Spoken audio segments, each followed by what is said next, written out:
Hey guys, it's been a hot minute. I feel like I always start every video like that. Anyways, a lot of people have been asking me questions about lashes, whether they be false lashes or lash serums. So basically I figured I would just accumulate everything you guys need to know, answers to people's questions in a video, because who doesn't like watching a video? I will also be posting a blog, so if you prefer to read or have access to any of the information that I talk about and aren't interested in listening to me babble, then you can read the blog post too. Alright, let's jump into it. So the first thing, I'm going to break this down into categories, and I can timestamp it down below as well if you guys want. The first thing are like the three types of lashes that are kind of my go-tos, the ones that I wear pretty frequently. So the Ardell Demi Wispies are kind of my go-to pick for drugstore lashes. They're pretty dang cheap. They I think are like $8 or $9 Canadian. And the Demi Wispies are just kind of the most like popular classic ones. I'll try and insert a photo if I can figure out how to do that. If not, there'll be a photo of them on the blog, so you can look there. But they are relatively, I have them here. I don't know if you're gonna be like, this is a gunky old box, so this is not a very good reference photo. But they're a pretty natural lash. They start out short and kind of are like longer and wispier at the end. And that's sort of the type of lash that I generally like to go for, and the ones that I wear most often, because I like that sort of look where your eyes are sort of lifted out at the end. It's like a little bit more seductive. Next pair of lashes that I wear a lot, the ones I am wearing right now, are the House of Lashes Boudoir Light. Again, I will have a photo of them on the blog. Again, they are shorter in the corner and then longer in the front.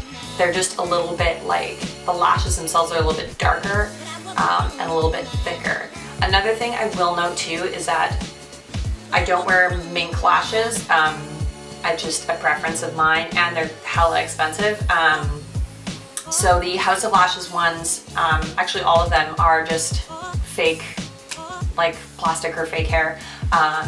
So the House of Lashes ones are a little bit trickier to get. Originally you could only order them online because they are an American company, but now there is a little boutique shop in Vancouver called Curly Q, which is Blanche McDonald, the school I went to for makeup. It's kind of like their retail portion of the store, and they carry them, so that's where I got them. They were about, I think, $13 or $14. So a little bit more expensive than the Ardells, but still pretty affordable. The third pair of lashes that I wear most often are the Socialize. This is the packaging here. The style's called I Woke Up Like This. These are the only ones that aren't super short in the middle and longer in the front. They are a little bit longer in the corner, but again, they do still taper out at the end. But they are like quite long and piecey, which I really like. They are also created and made by a local Vancouver blogger and Instagrammer, Carissa Pukas. Her and her brother own the company, and they run it out of Salmon Arm. So A, I feel really good about supporting a small local company, and B, her lashes are amazing. Like, they're super amazing quality. So those you do have to order online. I think they are priced in US dollars, so depending on the style you get, it can be anywhere from, I think, $8 to $15 for a pair. But I know that she does do sales like pretty frequently, and she also has like bundle packages and stuff like that. So yeah, I've never had an issue ordering them. Everything always came really promptly, and yeah, that's kind of like, I will order a bunch at a time. So I have a few different styles from her company, but the I Woke Up Like This ones are the ones that I like constantly go back for. I just absolutely love that style. Okay, so I've moved you guys in a little bit closer now because I'm going to talk now about how to wear and apply them. So the first thing I'll do when I get them out of the package is I will flex them back and forth like this. The only reason I do that is because sometimes I find if the band is too straight, it can be really hard to apply it if you have a very curved eye. It really just depends on your eye, but I just sort of feel like that makes a bit of a difference, so I kind of just give them the wiggle back and forth. The next thing I will do is I will kind of hold them up to my eye. I'll kind of look down and kind of just place them. Usually there's a little bit of stickiness from the packaging, so you can almost kind of stick them to your eye without having to put glue on them. And I will start with having I always start with the inner corner because I don't like to have it too far in. So usually I put the inner corner where my natural lash starts. It totally depends what feels comfortable for you. You can even just wear them on the outer half if you want and cut them in half, but essentially I place the inner corner where I want it to start, and then any bit that sort of hangs off where my natural lash ends, I will trim off so that it perfectly matches my natural lash line. So once I've trimmed the lash and I know that it's going to fit perfectly, I will apply my glue. Glue, I feel like, is probably where a lot of people have issues. They apply too much or they don't apply enough. What I find most helpful is the type of glue that you use. I have used the Duo latex-free glue in the brush. I will show it to you. This guy here. I've used this glue forever. I've tried a bunch of different glues. I always go back to this one. I just like it the best. It's great for sensitive eyes. It doesn't have latex in it, so if you have an allergy, you're good. And again, you can get it at most drugstores. It's pretty dang cheap. So what I will do is I will actually just brush a little bit on to the lash. I'm not actually going to put it on because I'm not going to wear this lash, but I will just put the tiniest little bit on, and I want to wait like 10 seconds. If you're having to wait longer than like 30 seconds for the glue to dry or to put it on your eye, like you probably put too much glue on. But anyways, once the glue is on, what I will do is I will get a pair of tweezers. I recommend this when you're starting out. Now I don't really use tweezers. It depends on the lash I'm putting on, but when I was first starting out, where are my tweezers now? When I was first starting out putting on lashes, I found this really helpful. So I will grab the lash, obviously from the end because it's going to have glue on it. I will take the tweezers, make sure they're also clean, because if they have any leftover glue on them, they're going to stick to the lash and they're going to come off once you've put them on. So I will grab the lash right at about the center, and I will put that at the center of where I want the lash to go. So if I'm just putting it on the outer corner, I will put it on the center of that portion, but essentially I'm going from the center of the lash to the center point of where I want it on my eye. I'm going to look into a mirror, which I have down here. I'm going to look down, and I'm going to secure it in the center, and you can see it's sticking because there's a little bit of stickiness on this lash, so we're just going to pretend I'm putting it on. And then I'm going to secure the outer corner, and then I'm going to take the tweezer and I'm going to pull down the inner corner, secure it there, and then I'm just going to wait, let the glue dry, and just leave it. Once you've waited like a minute or so, then you can kind of like look down, you can kind of poke it around, make sure it's sort of lined up along the lash line. If it's not, just take it off and do it again. It's not a big deal. But essentially I'll just sort of like tap it over top to make sure it's like really good and secure. And then you're good to go.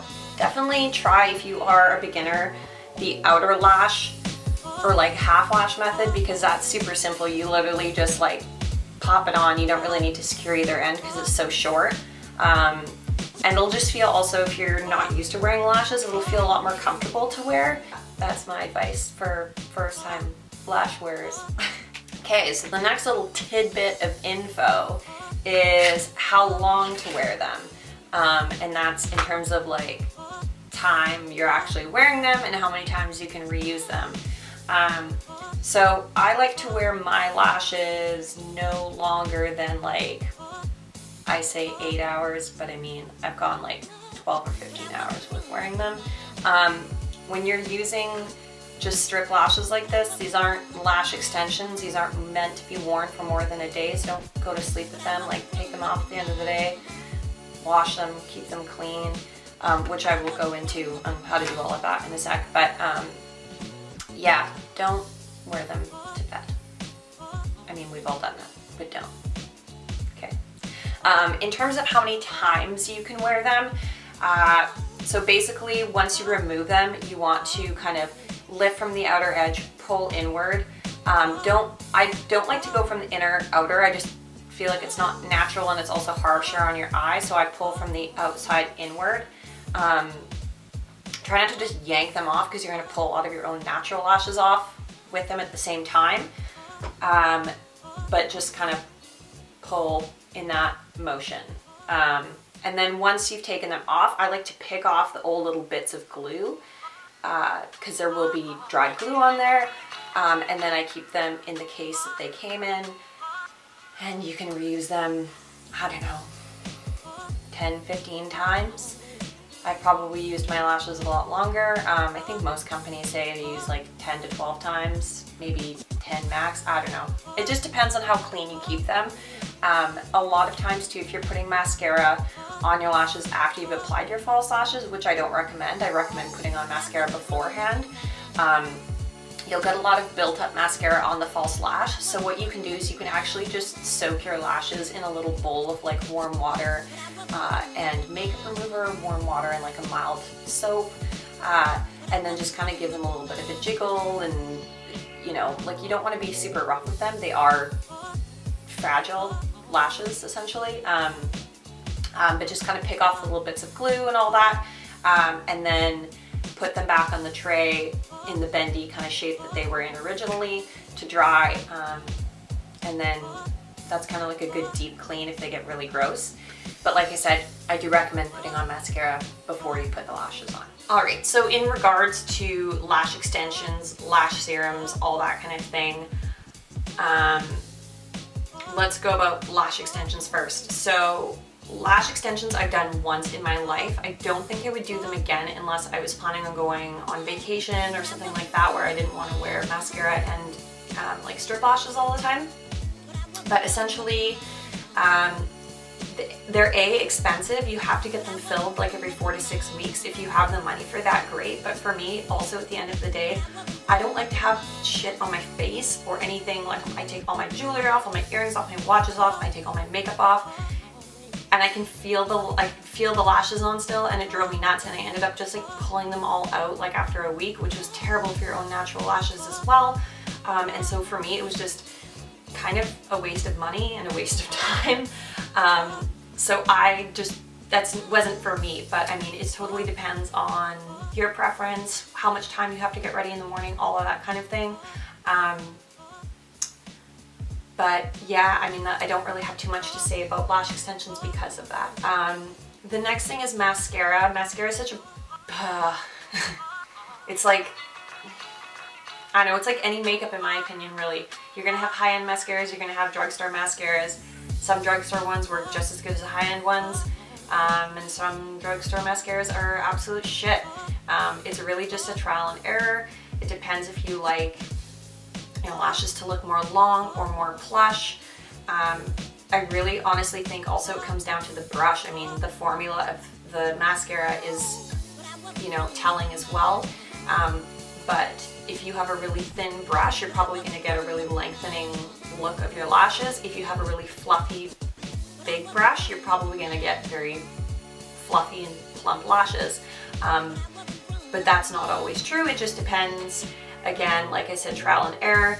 My two go-to mascaras, if you're curious, I use the Maybelline Great Lash, the pink and green tube. I've used that for ages. Right now though, I am using the Kush mascara from Milk Cosmetics, and I like it, although the brush is huge and it has a lot of product when you take it out of the tube. So what I've been doing is I got the little trial size from Sephora with my points, so I've just been taking that brush and putting it in the bigger tube and using that to apply it because I like that brush more. It's a little bit smaller and it just fits my eye better, but the formula is nice. It is a little flaky, and it's not very waterproof. So I don't think I will probably repurchase it, but I will use it up until I'm finished with it. In terms of serums, like lengthening, growing serums, all that kind of thing, I don't have too much experience with that either. However, castor oil, which I'm sure you may or may not have heard about, people use it on their eyebrows. is hands down one of the greatest things I've ever experienced in terms of hair growth. I used castor oil on my eyebrows almost every night for about a year, and I went from having pencil thin eyebrows to a little bit bigger pencil thin eyebrows. No, I'm just kidding. It did make a difference. You can also put it on your eyelashes. However, it's one of those things where it's like you don't want to get it in your eye, so it can be, some people like avoid doing that. But essentially it just conditions your lashes and it really helps promote hair growth. So if you want to save some money and you don't want to invest in a super expensive lash growth serum, try out castor oil. I think cold press is probably like the better option to get, but I just use like the one you get from Shoppers and it works pretty well for me. Some people have been asking me as well how to apply mascara. I mean, I'll just kind of go through with a brush. Essentially, I just put it at the base, wiggle back and forth, looking down, and then brush up. And then I kind of just like fan the tips of it as well. I will wait for that to dry. I always do my bottom lashes first too because I look down and put it on, and I kind of just touch my bottom lash like that with the mascara, and then I'll wait for that to dry and I'll do the top just so I'm not getting any like transfer or anything like that. But yeah, I don't know. I think I've pretty much covered it all. It is currently puking snow outside right now. Gross. Gross, gross, gross. Well, thank you for joining me, watching this video. I actually don't know how it's gonna turn out. I'm pretty sure the sound quality is gonna be shit. I don't even know if I'm in focus, but I did it for you guys. So, hope you enjoy this. Hope I answered some of your questions. If you have any other questions or things you would like to see or want to know about, leave them down below. You can like and subscribe to my YouTube channel. I don't really make YouTube videos that often, but I might make more. I always say that, but I mean, it's pretty haphazard. Anywho, thank you guys. I hope you enjoyed this, and I will see you